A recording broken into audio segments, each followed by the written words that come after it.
Nahak yaudana karamna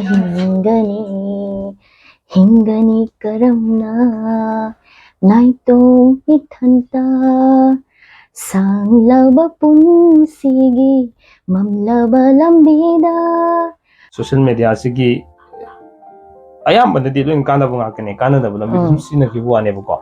si marak sida suman online photo contest sida saruk yarak ku matam da ko mayam gi view da sigum ithak irang da yawi kane koi Manipur gi mal kra nangna bale ko sigum ga si thengna bro kamai doge thenge sa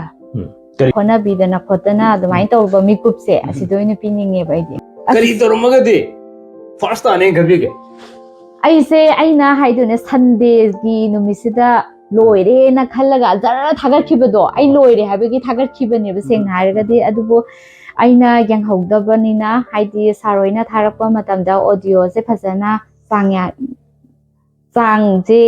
naina yang hogdre wa yang hogdabadagi ai adu madam lusilapuse handaki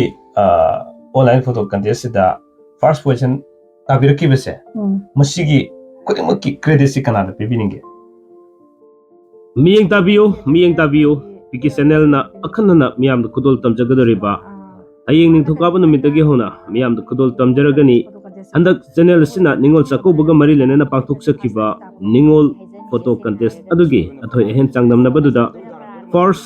second third amadi fourth fifth takhrabi ningol sing adu unaduna wari utai sabagi thoram ayeng ning thukaba numitagi hona miyam da kudol tamjaragani miyeng taminasi first second third takhrabi amadi fourth fifth takhrabi ningol sing adugi thamoi dagi tholakpa wakhalon kari kari leri makoi interaction tongna wari utai sadabagi awanwai hangnabagi thoromni hayeng nithokaba numitagi hona PK channel da miyam ubu phawigani miyeng taminasi ningol sing asibo support tobu oina amadi mapung phan biduna thorom asibo miyeng taminasi aduna miyam da thamjari di si ani kita odene aina ahan oi nupi mem gina koi sinau mari nupa ni nupi ni ai ithakta ibung leire ai khada inau pianga inau paanga okay kaubiraganu hayeng nithokaba numitagi hona suksoi soitana miyamna PK channel da uba phangbiragani winner oiraba habiti hanaki ningol photo contest adu da winner oiraba mai pak labi singa siga unaduna wari utai saba thoromni kaubiraganu PK channel da miyamna uba phangbigani ahan bigi ona sigi lucky draw se sanna sima paibiro adugo si yengaga ko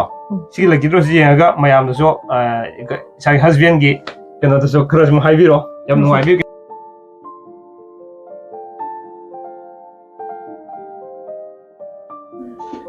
mayam ba hanamakta ikokno khurumjari amadi taram noksari PK channel POTHAMINASI KHANGMINASI channel asina lepanai dana chayol khudingi nomajing nim khudigi thamjari ba Chayolgi Rashifal ngasi supuduna laksari ngasi November gi tang 13 tagina lakadari ba December gi tang 3 fawbugi oiba Chayolgi Rashifal kudol tamjage ngasi gi Chayolgi Rashifal se sumahusa gumna damak tang ani thokna thamjage ngasi gi tangkakta tang 13 tagina tang 18 fawbugi ama adugo lemhoriba tang 13 dagina tang 3 fawbugi ama thamjaraba matungda Chayolgi Rashifal khudimaks Chayolgi oiba haksangi oiba fol mahigi fol aduga maru oina pakhang lesabi singi kari fol leri habadu kudol tamjagani aduga mes Rashifal dagi hojari haraga adumak mahoksa gumna aroibada min Rashifal lokhacharaga losinjagadabani kudol tamjage ngasigi poduna laksariba Chayolgi Rashifal November gi tang 13 tagina lakadariba December gi tang 3 fawgi oiba Chayolgi Rashifal kudol tamjage miyeng taminasi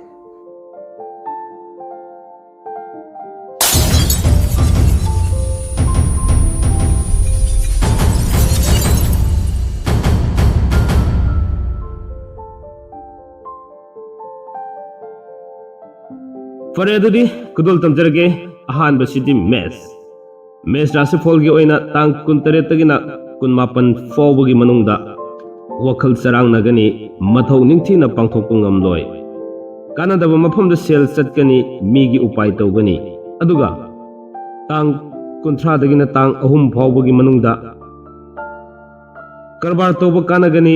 anoba marup phangani lamda chatkani aduga fam su hongani wanomba wahi nungsiraga tokani haksangi oinadi sagan nungairoi mahigi oinadi thoina kaide aduga pakhang lesabi singi oinadi haina singnagani ani sobada lokosage bres rasipolgi oina tang kun taretagina tang kun mapan fawbagi manungda laikkaigi mayamgi thabak thoromda hok matam hokhiba khangauroi sel makong pangani imung manung semjin sajingani aduga lemhoriba tang kunthra dagina tang ahum fawbagi manungda chayengi karbarda sel mangani fam kagani thona legani haksangi oinadi kaide mahaigi oinadi fajana tawgani aduga pakhang lesabi singi oinadi thungnagani ahum subada lokosage methun rasifalgi oina tang kun taretagina tang kun mapan fawbagi manungda lamda chatkani anoba marup unagani karbar tawba kanagani aduga wakhalga thabakkadi manaroi loina lemhoriba tang kunthra dagina tang ahum fawbagi manungda wanoma mai pakani lamtu yengba chatkani sanabagi thabakta thawai yaugani mari mata chawgani haksangi oinadi kaide mahaigi oinadi fajana chatli aduga pakhang lesabi singi oinadi muknagani mathangda lokhachage karkat rasifalgi oina tang kun taretagina tang kun mapan fawbagi manungda lamda chatli gari gi thabakta sel fangani gat leina thabak tobu matam oigadori yeknaba yamgani fam hongani wano musumai pakani aduga tang kunthra dagina tang ahum fawbagi manungda sayengi karbarda sel mangani mari mata chawthokani migi upai tawgani haksangi oinadi kaide mahaigi oinadi fagatli aduga pakhang lesabi singi oinadi ahal lamal singna haina singnagani Singha rasifalgi oina tang kun taretagina tang kun mapan fawbagi manungda leifam fam hongdo hongjen tawgani lamda chatpa kaide potchai leibada sel hanjingani aduga tang kunthra dagina tang ahum fawbagi manungda wanoma sakri thangani karbar sel mangani mina tawba thabakta pende haksangi oinadi khu nungaite mahaigi oinadi ningba thungde aduga pakhang lesabi singi oinadi muknagani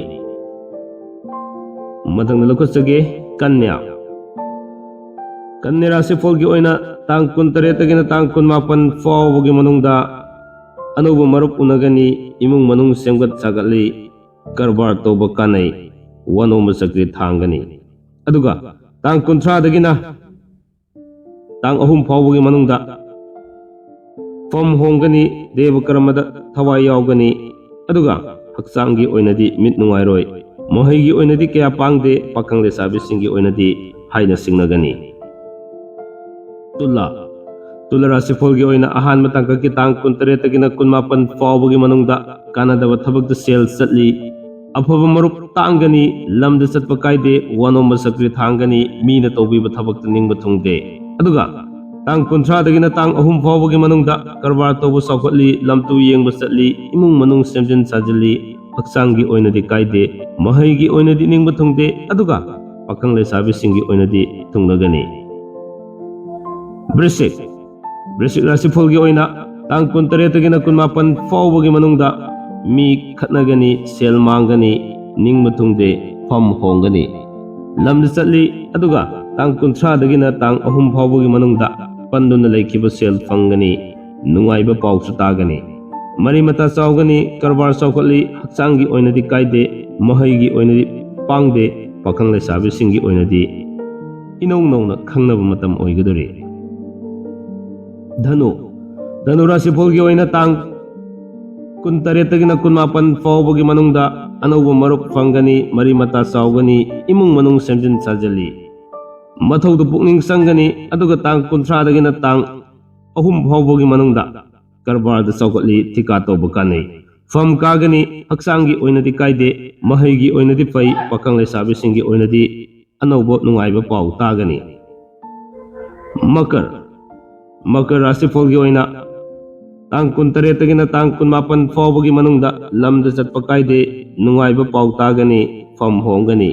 ꯑꯗꯨꯒ ꯇꯥꯡ 30ꯗꯒꯤꯅ ꯇꯥꯡ 3 ꯐꯥꯎꯕꯒꯤ ꯃꯅꯨꯡꯗ ꯂꯥꯏꯇꯤꯟꯒꯤ ꯊꯕꯛ ꯊꯧꯔꯝꯗ ꯄꯨꯛꯅꯤꯡ ꯆꯪꯒꯅꯤ, ꯃꯊꯧ ꯐꯖꯅ ꯇꯧꯒꯅꯤ꯫ ꯂꯩꯀꯥꯏꯒꯤ ꯊꯕꯛ ꯊꯧꯔꯝꯗ ꯃꯇꯝ ꯃꯥꯡꯒꯅꯤ, ꯍꯛꯆꯥꯡꯒꯤ ꯑꯣꯏꯅꯗꯤ ꯄꯨꯛ ꯅꯨꯡꯉꯥꯏꯔꯣꯏ, ꯄꯥꯈꯪ ꯂꯩꯁꯥꯕꯤꯁꯤꯡꯒꯤ ꯑꯣꯏꯅꯗꯤ ꯃꯨꯛꯅꯒꯅꯤ꯫ ꯂꯣꯏꯅꯅ ꯃꯗꯪꯅ ꯂꯧꯈꯠꯆꯒꯦ ꯀꯨꯝꯕ ꯔꯥꯁꯤꯐꯣꯜꯒꯤ ꯑꯣꯏꯅ ꯇꯥꯡ 18ꯗꯒꯤꯅ 19 ꯐꯥꯎꯕꯒꯤ ꯃꯅꯨꯡꯗ ꯑꯅꯧꯕ ꯃꯔꯨꯞ ꯎꯅꯒꯅꯤ, ꯂꯝꯗ ꯆꯠꯀꯅꯤ, ꯃꯊꯧ ꯆꯤꯟꯒꯅꯤ, ꯁꯨꯕ ꯅꯣꯝꯕ ꯀꯜꯂꯤ, ꯐꯝ ꯍꯣꯡꯒꯅꯤ, ꯑꯗꯨꯒ ꯇꯥꯡ 30ꯗꯒꯤꯅ ꯇꯥꯡ 3 ꯐꯥꯎꯕꯒꯤ ꯃꯅꯨꯡꯗ ꯃꯤꯒꯤ ꯎꯄꯥꯏ ꯇꯧꯒꯅꯤ, ꯋꯥꯅꯣꯝꯕ ꯃꯥꯏ ꯄꯥꯛꯀꯅꯤ꯫ ꯍꯛꯆꯥꯡꯒꯤ ꯑꯣꯏꯅꯗꯤ ꯀꯥꯏꯗꯦ, ꯃꯍꯩꯒꯤ ꯑꯣꯏꯅꯗꯤ ꯐꯖꯅ ꯆꯠꯂꯤ, ꯑꯗꯨꯒ ꯄꯥꯈꯪ ꯂꯩꯁꯥꯕꯤꯁꯤꯡꯒꯤ ꯑꯣꯏꯅꯗꯤ ꯍꯥꯏꯅ ꯁꯤꯡꯅꯒꯅꯤ꯫ ꯑꯔꯣꯏꯕꯗ ꯈꯨꯗꯣꯜ ꯇꯝꯖꯒꯦ ꯃꯤꯟꯅ ꯔꯥꯁꯤꯐꯣꯜꯒꯤ ꯑꯣꯏꯅ ꯇꯥꯡ 18ꯗꯒꯤꯅ 19 ꯐꯥꯎꯕꯒꯤ ꯃꯅꯨꯡꯗ ꯂꯥꯏꯇꯤꯟꯒꯤ ꯊꯕꯛ ꯄꯨꯡ ꯏꯁꯩ ꯇꯧꯕ ꯃꯤꯡꯆꯠ ꯐꯪꯒꯅꯤ, ꯐꯝ ꯀꯥꯒꯅꯤ, ꯁꯨꯕ ꯅꯣꯝꯕ ꯀꯥꯟꯅꯒꯅꯤ, ꯑꯗꯨꯒ ꯇꯥꯡ 30ꯗꯒꯤꯅ ꯇꯥꯡ 3 ꯐꯥꯎꯕꯒꯤ ꯃꯅꯨꯡꯗ ꯋꯥꯅꯣꯝꯕ ꯃꯥꯏ ꯄꯥꯛꯀꯅꯤ꯫ ꯂꯝꯗ ꯆꯠꯄ ꯀꯥꯏꯗꯦ, ꯃꯆꯥ ꯃꯁꯨ ꯐꯪꯒꯅꯤ, ꯃꯔꯤ ꯃꯇꯥ ꯆꯥꯎꯒꯅꯤ, ꯍꯛꯆꯥꯡꯒꯤ ꯑꯣꯏꯅꯗꯤ ꯐꯃꯨꯡ ꯄꯥꯝꯒꯅꯤ, ꯃꯍꯩꯒꯤ ꯑꯣꯏꯅꯗꯤ ꯀꯥꯏꯗꯦ, ꯄꯥꯈꯪ ꯂꯩꯁꯥꯕꯤꯁꯤꯡꯒꯤ ꯑꯣꯏꯅꯗꯤ ꯍꯥꯏꯅ ꯁꯤꯡꯅꯒꯅꯤ꯫ ꯑꯁꯨꯝꯅ ꯊꯝꯖꯔꯤꯕ ꯆꯌꯣꯜꯒꯤ ꯔꯥꯁꯤꯐꯣꯜ ꯑꯁꯤ ꯃꯇꯥꯡ ꯑꯁ꯭ꯋꯥꯏꯗ ꯇꯦꯟꯁꯤꯟꯖꯅꯕꯒꯤ ꯇꯥꯟꯖꯥꯗ ꯂꯧꯖꯒꯦ꯫ ꯇꯥꯕꯤꯔꯤꯕꯁꯤꯡ, ꯚꯤꯌꯨꯋꯔꯁꯤꯡ, ꯁꯕꯁꯀ꯭ꯔꯥꯏꯕꯔꯁꯤꯡꯅ ꯂꯣꯏꯕ ꯐꯥꯎꯕ ꯇꯥꯕꯤꯕ ꯑꯃꯗꯤ ꯃꯤꯠꯌꯦꯡ ꯇꯥꯕꯤꯕꯒꯤꯗꯃꯛ ꯉꯝꯈꯩ ꯂꯩꯇꯅ ꯊꯥꯒꯠꯆꯕ ꯐꯣꯡꯗꯣꯛꯆꯔꯤ꯫ ꯄꯨꯝꯅꯃꯛꯄꯨ ꯑꯃꯨꯛꯀ ꯁꯝꯅ ꯀꯥꯏꯅꯅꯕ ꯌꯥꯊꯪ ꯅꯤꯖꯒꯦ꯫ ꯄꯤꯅꯕꯤꯔꯁꯤ ꯀꯪꯂꯩꯄꯥꯛꯅ ꯌꯥꯏꯐꯔꯦ꯫